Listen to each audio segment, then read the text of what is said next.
Reports तो normal है, periods भी रेगुलर है, ओवुलेशन भी हो रहा है, लेकिन फिर भी प्रेगनेंसी क्यों नहीं हो रही है? ये सवाल हर एक दूसरे कपल का होता है जो कि अनएक्सप्लेन्ड इनफर्टिलिटी का सामना कर रहे हैं। अब आपको ये समझ में नहीं आ रहा होगा कि ये अनएक्सप्लेन्ड इनफर्टिलिटी क्या है, तो आज की वीडियो में हम इसी के बारे में बात करेंगे कि अनएक्सप्लेन्ड इनफर्टिलिटी होती क्या है, क्या आपको भी ये प्रॉब्लम है और आपको पता नहीं है, और ये क्यों होती है जब सब कुछ नॉर्मल भी होता है, और इस केस में आपको क्या करना चाहिए। वीडियो को एंड तक के ज़रूर वॉच करें, हो सकता है आपको अपनी प्रॉब्लम का सोल्यूशन मिल जाए। और इसी के साथ मैं एक आपको रियल स्टोरी भी शेयर करूंगी जिनको भी ये प्रॉब्लम थी और उन्होंने इससे किस तरह से डील किया। जान लेते हैं कि अनएक्सप्लेन्ड इनफर्टिलिटी होती क्या है। सारे फर्टिलिटी टेस्ट नॉर्मल आते हैं, जैसे कि सीमेन एनालिसिस, ओवुलेशन चेक होता है, फैलोपियन ट्यूब्स भी ओपन होती है यानी गर्भनली भी खुली होती है, यूटेरस जो होता है वो भी यानी गर्भाशय भी ठीक होता है, फिर भी प्रेगनेंसी नहीं होती। 6 महीने से ज़्यादा 1 साल तक आप ट्राई करते हो लेकिन फिर भी नहीं होती है, तो इस केस में इस चीज़ को हम बोलते हैं अनएक्सप्लेन्ड इनफर्टिलिटी। करीबन 10 से 15% लोग जो है इससे जूझ रहे होते हैं according to scientific data. Mostly ये वुमेन्स में पाई जाती है जिनकी उम्र जो है 30 से ज़्यादा होती है। इसी के साथ ये इमोशनली ड्रेनिंग भी होती है क्योंकि आपको ये नहीं पता होता कि आखिरकार प्रॉब्लम क्या है। अब ये तो समझ में आ गया आपको कि अनएक्सप्लेन्ड इनफर्टिलिटी होती क्या है, लेकिन इसके पीछे जो छुपे हुए कारण हैं जो आप लोगों से नज़रअंदाज हो जाते हैं या इग्नोर हो जाते हैं, उसके बारे में हम पता कर लेते हैं। ठीक है, तो सबसे फर्स्ट चीज़ होती है एग क्वालिटी। ठीक है, AMH और क्वांटिटी ठीक होती है एग्स की, पर जो क्वालिटी होती है एग्स की वो होती है लो, यानी कि वो सही तरीके का एग नहीं होता, एग क्वालिटी जो है वो अच्छी नहीं होती। इसके अलावा होता है इम्प्लांटेशन फेलियर, यानी एम्ब्रियो यानी कि जो भ्रूण होता है फर्टिलाइजेशन होने के बाद जो भ्रूण बनता है वो तो बन जाता है लेकिन यूटेरस में यानी कि गर्भाशय में चिपकता नहीं है किसी भी कारणवश। ठीक है, थर्ड जो प्रॉब्लम होती है वो इम्यून सिस्टम इश्यू होता है, यानी कि आपका जो बॉडी है वो एम्ब्रियो यानी कि जो भ्रूण होता है उसको एक बाहर का एक पार्टिकल या फॉरेन बॉडी समझ के इसको रिजेक्ट कर देता है और इसकी वजह से जो है आपका इम्प्लांटेशन नहीं होता। फोर्थ प्रॉब्लम होती है कि अगर आपको माइल्ड PCOS है या इंडोमेट्रियोसिस है जो कि नॉर्मली स्कैन वगैरह में डिटेक्ट नहीं होता, ये प्रॉब्लम हो सकती है। इसके अलावा स्ट्रेस हार्मोन, कभी कभी आप बहुत ज़्यादा ओवर थिंक करते हो या आपको किसी बात की एंग्जाइटी होती है तो इसका भी असर फर्टिलिटी पे बहुत ज़्यादा पड़ता है। और कभी कभी ऐसा होता है कि जो टाइमिंग्स होता है वो मिसमैच होता है, यानी कि ओवुलेशन का टाइम जो होता है आप उस टाइम जो है रिलेशन न रखते हुए कोई और टाइम पे रखते हो और इसी की वजह से जो है आपको प्रेगनेंसी कंसीव नहीं होती। तो यही कुछ रीजंस होते हैं जो आपको अनएक्सप्लेन्ड इनफर्टिलिटी के ऊपर जो है प्रभाव डालते हैं। अब मैं आपके साथ एक ऐसे पेशेंट की केस स्टडी शेयर करूंगी जो कि मैंने कुछ महीने पहले देखी थी। ठीक है, करीब 4-5 महीने पहले की बात है। एक पेशेंट आई थी मेरे पास। ठीक है, वही इनफर्टिलिटी का प्रॉब्लम था, 1.5-2 साल से ट्राई कर रहे हैं बोले, लेकिन कंसीव नहीं हो रहा है।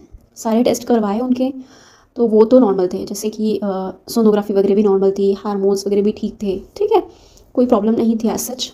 इसके साथ साथ उनके हस्बैंड का भी टेस्ट किया गया। हस्बैंड का भी टेस्ट जो है सीमेन एनालिसिस या स्पर्म काउंट जो भी होता है वो सारा चीज़ ठीक ही था, कुछ भी प्रॉब्लम नहीं थे। एक तरह से केस आपको बताओ तो अनएक्सप्लेन्ड इनफर्टिलिटी की केस थी। ठीक है, हम ट्राई कर रहे हैं, कुछ प्रॉब्लम नहीं है, फिर भी क्यों नहीं कंसीव हो रहा, यही क्वेश्चन। मैंने बोला कि सारी चीज़ें नॉर्मल तो है लेकिन कभी कभी कुछ चीज़ों के लिए टाइम तो लगता ही है।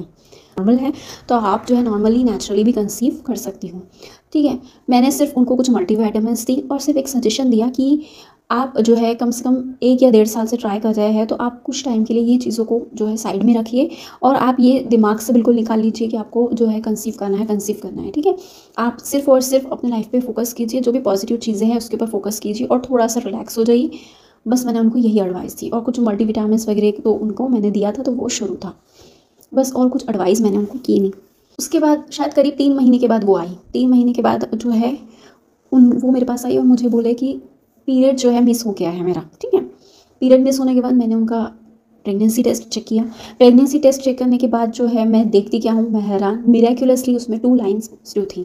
ये देखकर वो भी बहुत ज़्यादा खुश हुई और मैंने उनसे बस एक ही सवाल पूछा कि आपने क्या किया, आपने क्या चीज़ ली, क्या मेडिसिन ली, आपने क्या किया इसके लिए। उन्होंने रिप्लाई में ये बोला कि नहीं मैम मैंने कुछ भी नहीं किया। जब आपने मुझे बोला कि आप जो है ये चीज़ का टेंशन ले लो, टेंशन मत लो क्योंकि आप बहुत दिनों से इस चीज़ का ही टेंशन लेके बैठे हो, तो थोड़ा सा रिलैक्स रहो, फ्री रहो, तो मैंने ये चीज़ का टेंशन छोड़ दिया और अपनी लाइफ में बस मैं इंजॉय करने पे फोकस थी।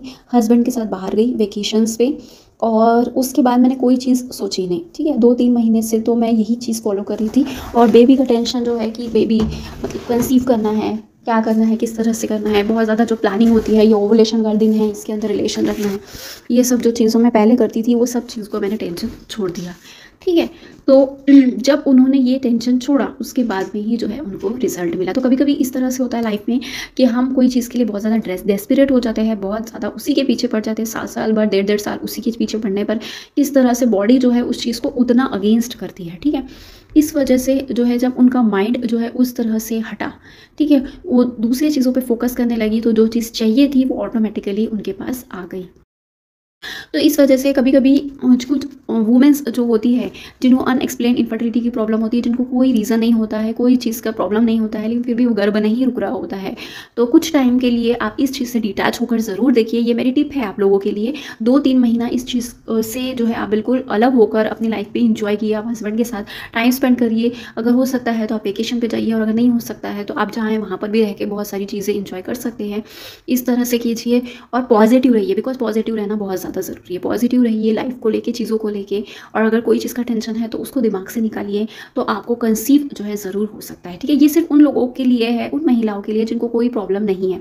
लेकिन अगर आपको कोई प्रॉब्लम है, कोई पैथोलॉजिकल चेंजेस है, पीसीओडी है, या फिर और भी यूटेरस की कोई प्रॉब्लम है, तो उन लोगों के लिए ये एडवाइस नहीं है। ये एडवाइस सिर्फ उन महिलाओं के लिए है जिनका सब कुछ नॉर्मल है, लेकिन फिर भी उनको जो है कंसीव नहीं हो रहा है। ये सिर्फ उनके लिए ही एडवाइस है, और आपको भी जो है ऐसा अच्छा रिजल्ट देखने के लिए ज़रूर मिलेगा। तो आज की वीडियो आपको कैसी लगी ज़रूर से मुझे कमेंट सेक्शन में बताइए। आप लोग जो है वीडियो तो देख लेते हैं लेकिन आप रिप्लाई नहीं करते, और पूरा वीडियो देखने के बाद ही लाइक की करा करें अगर आपको वीडियो अच्छा लगा करे तो, ठीक है।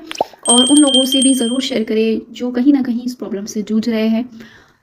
मिलते हैं हम हमारे नेक्स्ट वीडियो में, तब तक के लिए टेक केयर।